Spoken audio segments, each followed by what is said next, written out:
I think it's the collecting aspect that was just kind of messing up my self-worth. I felt like I had a self-worth tied to how many luxury items I had, which is like, hey there, my handsome and pretty little Cobras, and welcome back to the Cobras Nest. For those of you who are new, my name is Mignon Cobra and I make minimalism videos and things of that nature. So today's minimalism video is actually going to be talking about detaching your self-worth from your social media presence. So yeah, detaching self-worth, social media edition. So I'm going to be talking about 3 things that are in the realm of detachment, emotional decluttering, and if that sounds good to you, then let's get right into the tips. Let's get it, let's go. Woo.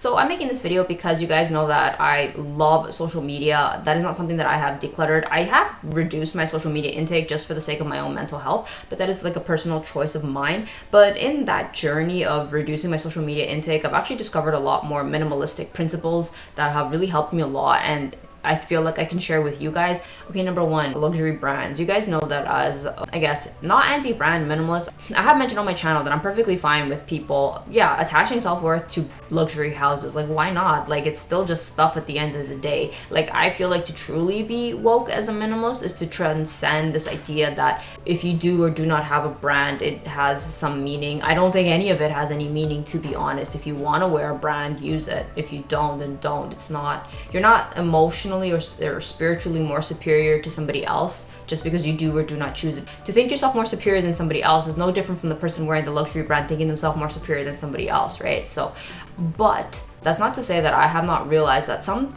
aspects of luxury houses and luxury branding started to kind of take a negative toll on me. I felt like in some ways I never felt enough, and I always felt like there was always more. Like I felt like more is more. Like if this was good, then I want more. And it just was like, I noticed this especially with like my Coach bag obsession, like handbag purchasing. I definitely know it's a me thing. I have always had like a weak spot for purses. I have like a thing for bags. So I do a little bit better with cold turkey when it comes to luxury brands.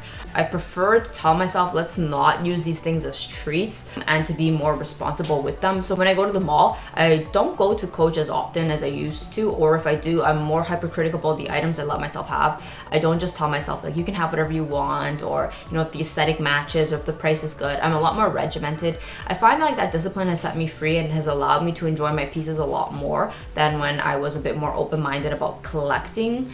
I think it's the collecting aspect that was just kind of messing up my self-worth. I felt like I had a self-worth tied to how many luxury items I had, which is like, I just don't think is healthy. At least I felt for myself, I didn't feel happy that way, and I felt happier in less that I did that attachment. So I kind of get now why a lot of minimalists let go of luxury brands, because you do realize at one point, like I'm fine without them. And that's not to say that I think that I'm woke and I'm better than luxury items. I definitely do not think that. I just think they're brands at the end of the day.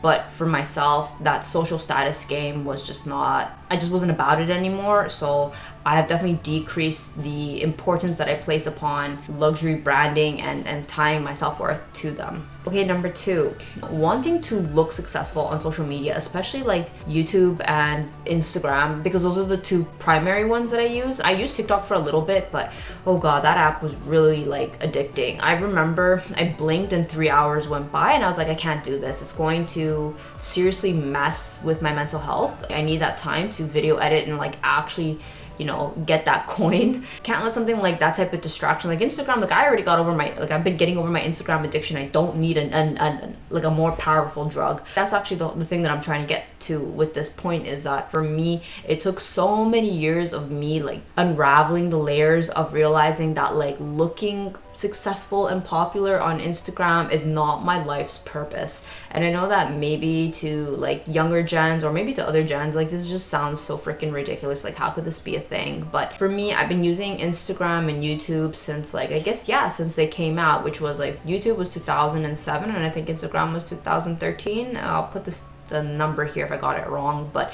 that is a fair amount of time. That's like over 10 years of using something and growing up using something. So for me, in terms of using my minimalism and detaching my self-worth, I have done a lot of like detoxes. I've taken breaks from the apps, and it has really helped with my mental health to realize that like, and I know this sounds so obvious to everybody, but like I have value as a human being that is not tied to the number of followers or subscribers that I have on these accounts.